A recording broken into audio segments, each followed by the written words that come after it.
Верховный суд Коми смягчил наказание бывшему главе Уссыльмского района Алексею Поздееву и его заместителю Ивану Ларюкову.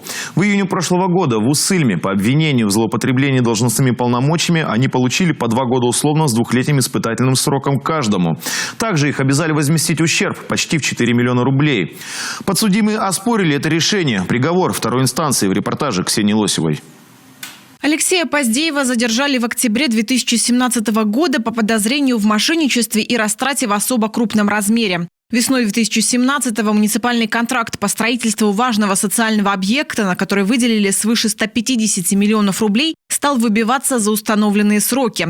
По бумагам выходило, что он почти достроен. В реальности после проведенного аудита выяснилось, что он готов всего лишь на 2/3. Не закончена внутренняя отделка, не установлены сантехника, водонагреватели, радиаторы и светильники. И что сразу бросалось в глаза, не облагорожена прилегающая территория, а само здание не облицовано фасадными панелями. Гендиректор московской фирмы-подрядчика Кирилл Тихонов оправдывался, мол, не рассчитал своих сил, удаленность объекта, сложную логистику и рост цен на строительные материалы. Поздеев и его заместитель Иван Ларюков, принимавший от имени заказчика строительные работы, тоже нашли себе оправдание. Позиция у них, в принципе, была на протяжении следствия одна всегда, что часть работ, в принципе, они действительно подписывали без фактического выполнения, а делалось это ими как раз с целью освоения бюджетных денежных средств, которые поступали в муниципальный район, чтобы успеть достроить, потому что если не реализуется какой-то объем денежных средств, то в следующем году их просто могут не выделить.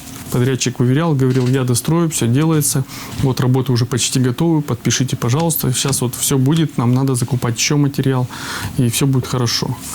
Несмотря на эти, казалось бы, логичные объяснения, следствие усмотрело в действиях бизнесмена корыстный интерес, поскольку он вывел порядка 8,5 миллионов бюджетных рублей на аффилированные счета через фирмы-однодневки. Кроме того, не выплатил своим же субподрядчикам за оказание услуги более 1 миллиона рублей. За 3 эпизода суд назначил Кириллу Тихонову 3 года и 3 месяца колонии общего режима. Обязал выплатить штраф в 500 000, возместить ущерб государству и обманутым партнерам.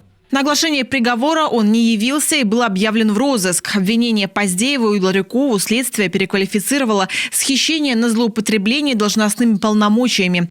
Известно, что недострой они принимали уже не в первый раз.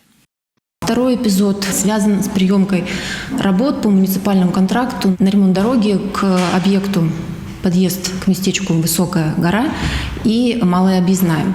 По проектной документации при выполнении ремонтных работ на этих дорогах предполагалось использование щебня определенной марки. Фактически использовался более дешевый материал, и в результате местный бюджет потерял вот на этих махинациях 4 миллиона рублей.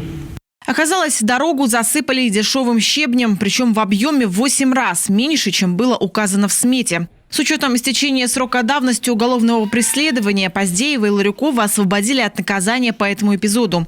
По детскому садику обоим дали по 2 года условного лишения свободы с 2-летним испытательным сроком. Также их обязали возместить ущерб почти 4 миллиона рублей. Однако с приговором экс-чиновники не согласились. Верховный суд Коми пересмотрел их дело и снизил ущерб при строительстве до 750 000 рублей. У сторон остается право на обжалование приговора в кассационном порядке.